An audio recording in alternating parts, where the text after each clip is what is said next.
ৰাজ্য চৰকাৰ বিভিন্ন বিভাগৰ অধীনত কৰ্মৰত নিয়মীয়া ঠিকাভিত্তিক কৰ্মচাৰী, শিক্ষক অনাশিক্ষক কৰ্মচাৰী, অংগনবাড়ী, আশা লগতে ৰন্ধন কৰ্মীসকল সকলোৰে বাবে পুনৰ 5টাকৈ ডাঙৰ খবৰ লৈ আহিছোঁ, য'ত আগন্তুক পঞ্চায়ত ইলেকশ্যন, 8 পে গঠন, দৰমহা পেঞ্চন বৃদ্ধিৰ লগতে কেইবাটাও গুৰুত্বপূৰ্ণ খবৰ আছে।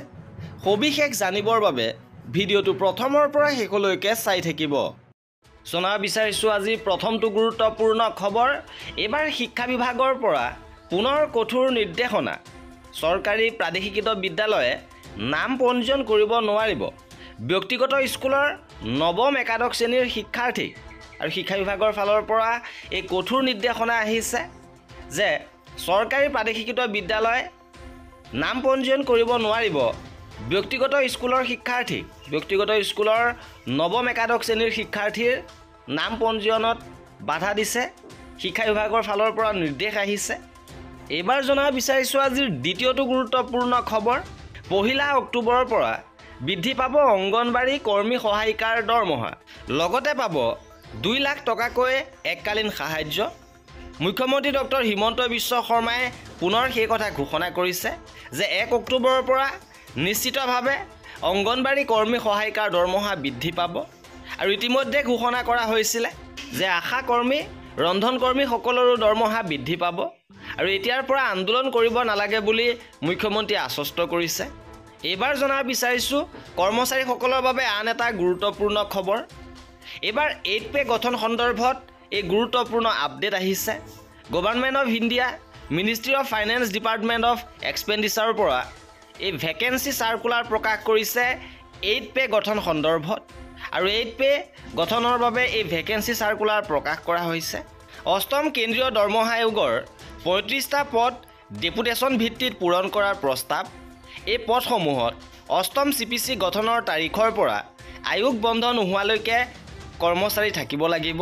গতিকে কৰ্মচাৰীসকলৰ বাবে ই এটা সুখবৰ, কাৰণ অতি শীঘ্ৰে গঠন হ'বলৈ গৈ আছে 8ম দৰমহা আয়োগ। এইবাৰ জনাব বিচাৰিছোঁ আগন্তুক পঞ্চায়ত ইলেকশ্যনক লৈ গুৰুত্বপূৰ্ণ খবৰ আহিছে। এইবাৰ পঞ্চায়ত ইলেকশ্যন ডিউটিত নিয়োজিত কৰ্মচাৰীসকলে ক'ত কিমানকৈ ৰিমুনাৰেশ্যন হিচাপে ধন লাভ কৰিব, ইয়াৰ সবিশেষ আহি পৰিছে। এইবাৰ ছেক্টৰ অফিচাৰ, জোনেল মেজিষ্ট্ৰেটসকলে 1500 টকাকৈ লামচাম লাভ কৰিব। প্ৰিজাইডিং অফিচাৰ, কাউণ্টিং ছুপাৰভাইজাৰসকলে 350 টকাকৈ প্ৰতিদিনে লাভ কৰিব। পুলিং অফিচাৰ, কাউণ্টিং এছিষ্টেণ্টসকলে 250 টকাকৈ প্ৰতিদিনে লাভ কৰিব। গ্ৰেড 4 সকলে 150 টকাকৈ প্ৰতিদিনে লাভ কৰিব। আৰু পেকেট লাঞ্চ হিচাপে 150 টকাকৈ লাভ কৰিব। Video' surveillance, video' viewing team, accounting team, expenditure monitoring, control room আৰু call centre staff, media certification আৰু monitoring committee, flying squad, static surveillance team, expenditure monitoring cell. Grade 1ৰ পৰা গ্ৰেড 2লৈ 1200 টকা লামচাম, গ্ৰেড 3 হ'লে 1000 টকা আৰু গ্ৰেড 4 হ'লে 200 টকাকৈ প্ৰতিদিনে লাভ কৰিব। মাইক্ৰ' অবজাৰ্ভাৰসকলে কাউণ্টিঙত 350 টকাকৈ লাভ কৰিব। BLO সকলে 150 টকাকৈ, আশা MPW সকলে 150 টকাকৈ লাভ কৰিব। ইপিনে পঞ্চায়ত ইলেকশ্যনক লৈ আন এক গুৰুত্বপূৰ্ণ আপডেট আহিছে। প্ৰিজাইডিং বিষয়াৰ হাতপুথি প্ৰকাশ কৰিছে আৰু এইবাৰ কি কি নিয়ম থাকিব, কেনেধৰণৰ কথা মানিব লাগিব ইয়াত উল্লেখ কৰিছে। প্ৰিজাইডিং বিষয়া হিচাপে নিযুক্তি পোৱাৰ পিছত আপুনি আপোনাৰ ভোট গ্ৰহণকাৰী দলৰ সদস্যসকলৰ সৈতে পৰিচয় হোৱাৰ লগতে সুসম্পৰ্ক ৰক্ষা কৰি চলিব। আপুনি নিৰ্বাচনী প্ৰশিক্ষণ আৰু আখৰাৰ শ্ৰেণীসমূহত বাধ্যতামূলক উপস্থিত থাকিব লাগিব। আপুনি নিৰ্বাচন প্ৰাধিকাৰীৰ সকলো সুসংহত নিৰ্দেশ তৎকালীনভাৱে পোৱাকৈ প্ৰস্তুত কৰিব লাগিব। আপুনি আপোনাৰ নিৰ্দিষ্ট ভোটগ্ৰহণ কেন্দ্ৰটোৰ অৱস্থান, যাতায়াত ব্যৱস্থা আদিৰ সম্পৰ্কত সম্যক তথ্য সংগ্ৰহ কৰিব লাগিব। নিৰ্বাচনী কৰ্তব্যলৈ ৰাওনা হোৱাৰ আগতে নিৰ্দিষ্ট কাউণ্টাৰৰ পৰা নিৰ্বাচনী আহিলা পাতি সংগ্ৰহ কৰিব। এই ক্ষেত্ৰত সকলো সামগ্ৰী যাতে সঠিক পৰিমাণত আপোনালৈ হস্তান্তৰ কৰা হয় সেইটো নিশ্চিত কৰিব। অতি প্ৰয়োজনীয় সামগ্ৰীসমূহ হ'ল বেলট বাকচ, বেলট কাগজ, ভোটগ্ৰহণ কেন্দ্ৰৰ চিহ্নিত ভোটাৰ তালিকা, ভোটাৰ তালিকাৰ অন্য এটা প্ৰতিলিপি, কাৰ চিহ্নযুক্ত ৰবৰৰ চাপ মৰা সঁজুলি, অমোচনীয় চিয়াহী, ধাতৱ চিলমোহৰ, পৰিনিয়ত প্ৰপত্ৰসমূহ, পৃথকীকৰণ কৰা ৰবৰৰ চিল মোহৰ, মৰা মম ইত্যাদি। আৰু ভোটগ্ৰহণ কেন্দ্ৰত উপস্থিত হোৱাৰ পিছত কেন্দ্ৰটোৰ অৱস্থিতি পৰ্যবেক্ষণ কৰিব। আৰু ভোটগ্ৰহণকাৰী বিষয়াবৰ্গ, ভোটদাতা, পুলিং এজেণ্ট সকলোৰে সুবিধা হোৱাকৈ লগতে ভোটদানৰ গোপনীয়তা সুনিশ্চিতভাৱে ৰক্ষিত হোৱাকৈ বহাৰ ব্যৱস্থা আৰু ভোট কেন্দ্ৰলৈ সোমোৱা আৰু ওলোৱাৰ পথ, ভোটিং কম্পাৰ্টমেণ্ট স্থাপন ইত্যাদি সম্পৰ্কত দলৰ বাকী সদস্যৰ সৈতে আলোচনা কৰি সিদ্ধান্ত হ'ব। আৰু ভোটগ্ৰহণ প্ৰক্ৰিয়া আৰম্ভ হ'লে ভোটাৰক হস্তান্তৰ কৰাৰ আগতে আপোনাক দিয়া বেলট কাগজসমূহ ওলোটা পিঠিত আপোনাৰ সম্পূৰ্ণ স্বাক্ষৰ কৰাটো প্ৰয়োজন। তাৰ লগতে ভোটগ্ৰহণ কেন্দ্ৰৰ বিশিষ্ট চিহ্নযুক্ত মোহৰ মৰাটো প্ৰয়োজনীয়। নিৰ্ধাৰিত সময়ত ভোটগ্ৰহণ আৰম্ভ কৰিব পৰাকৈ আৰু ভোটদাতাৰ ভিৰৰ বাবে যাতে অযথা পলম নহয় তাৰ বাবে কিছুসংখ্যক বেলট কাগজত আগতীয়াকৈ স্বাক্ষৰ কৰি ৰখা উচিত।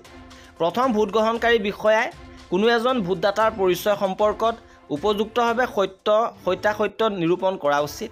তাৰ বাবে ভোটদাতাই দাখিল কৰা পৰিচয় পত্ৰ পৰীক্ষা কৰাৰ লগতে উপস্থিত পুলিং এজেণ্ট আৰু আপোনাক সহায় কৰিবলৈ থকা স্থানীয় গাঁও প্ৰধানৰ মতামত প্ৰয়োজন সাপেক্ষে ল'ব পাৰিব। আৰু ভোটাৰ তালিকাত থকা বিৱৰণৰ সৈতে মিলাই ভোটদাতাজনৰ পৰিচয় আৰু চিনাক্তকৰণৰ দায়িত্ব প্ৰথম পুলিং বিষয়াৰ। ভোটদাতাৰ পৰিচয় নিশ্চিত হোৱাৰ পিছত ভোটদাতাৰ বাওঁহাতৰ তৰ্জনী আঙুলিত অমোচনীয় চিয়াহীৰে দাগ দিব আৰু তেওঁ দ্বিতীয় পুলিং বিষয়াৰ ওচৰলৈ ভোটদাতাক যাবলৈ ক'ব। আৰু তিনিওবিধ বেলট কাগজৰ দায়িত্বত থকা দ্বিতীয় পুলিং বিষয়া থাকিব আৰু নিৰ্ধাৰিত বেলট কাগজ ভোটদাতাৰ হাতত তুলি দিব। তাৰ আগতে প্ৰতিপৰণত চহী টিপচিন ল'ব আৰু ভোটাৰ তালিকাৰ ক্ৰমিক নম্বৰ লিখিব। যদি কোনো ভোটদাতাই প্ৰতিপৰণত চহী টিপচহী কৰিবলৈ অমান্তি হয় তেওঁক বেলট কাগজ দিয়া নহয়। পৰৱৰ্তী তৃতীয় পুলিং বিষয়াই ভোটদান কৰা নিয়ম, বেলট কাগজৰ ভাঁজ কৰা আদি সম্পৰ্কে বুজাই দিব। লগতে ভোটদান কৰি ওলাই যোৱাৰ আগতে ভোটদাতাৰ আঙুলিত দিয়া চিয়াহীৰ দাগ স্পষ্ট হৈ আছেনে নাই ভালকৈ চাব লাগিব। যদি চিয়াহীৰ দাগ অস্পষ্ট হৈ আছে বা উঠাই দিয়াৰ চেষ্টা কৰা যেন ধাৰণা হৈছে তেন্তে তেওঁক আঙুলিত পুনৰ চিয়াহী দিয়া উচিত। এজন ভোটদাতাৰ পৰিচয় থিৰাং হোৱাৰ পিছত ভোটদান কৰিবলৈ সোমালে প্ৰথম পুলিং বিষয়াই ভোটাৰ তালিকাৰ চিহ্নত প্ৰতিলিপি মাৰ্ক কপিখনত ভোটদাতাজনৰ তলত এডাল আঁক মাৰিব। আৰু যদি মহিলা ভোটদাতা হয় তেন্তে ওপৰেঞ্চি এটা টিক দিব। ভোটদাতাসকলক সংখ্যানুক্ৰমিকভাৱে বেলট কাগজ দিয়াৰ প্ৰয়োজন নাই।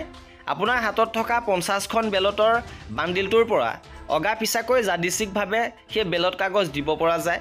অৱশ্যে ভোটগ্ৰহণ প্ৰক্ৰিয়াৰ শেষৰ ফালে এনে কৰোঁতে সতৰ্ক হ'ব যাতে ই আপোনাক বেলট কাগজৰ ব্যৱহাৰৰ হিচাপ দাখিল কৰোঁতে অসুবিধাত নেপেলায়। যদি আপুনি কোনো ভোটদাতাৰ বয়স 18 বছৰতকৈ কম বুলি আপাততে বিবেচনা কৰে তেন্তে তেওঁৰ নাম ভোটাৰ তালিকাত অন্তৰ্ভুক্ত হোৱা, তেওঁৰ পৰিচয় গ্ৰহণযোগ্য হোৱা দেখে তেন্তে তেওঁৰ পৰা অনুবন্ধ 5ত দিয়া প্ৰপত্ৰত বয়সৰ বিষয়ে ঘোষণাপত্ৰ ল'ব। যদি কোনো ভোটদাতাই বেলট কাগজ সংগ্ৰহ কৰাৰ পিছত ভোটদানৰ গোপনীয়তা ভংগ কৰে আৰু আপুনি সতৰ্ক কৰি দিয়াৰ পাছতো নিৰ্দেশ মানিবলৈ তেওঁ মান্তি নহয় তেন্তে তেওঁক দিয়া বেলট কাগজ ভোটদান কৰক বা নকৰক উভতাই ল'ব আৰু তাৰ পিছত নাকচ কৰিব।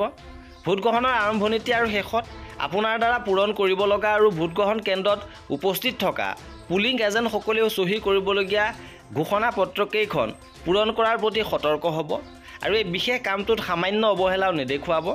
আৰু ভোটগ্ৰহণৰ প্ৰক্ৰিয়া চলি থকাৰ সময়ত ভোটদান সম্পৰ্কে কোনো বিশেষ ঘটনা ঘটিলে প্ৰিজাইডিং বিষয়াৰ দিনপঞ্জীত লিপিবদ্ধ কৰিব।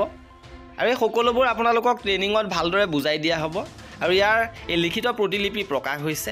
আৰু এয়া আছিল আজিৰ ভিডিঅ'টোত। কৰ্মচাৰী আৰু পেঞ্চনাৰৰ সকলো খবৰ পাই থাকিবৰ বাবে আমাৰ চেনেলটো ছাবস্ক্ৰাইব কৰি ৰাখিব। ভিডিঅ'টো শেষৰলৈকে চোৱাৰ বাবে বহুত ধন্যবাদ।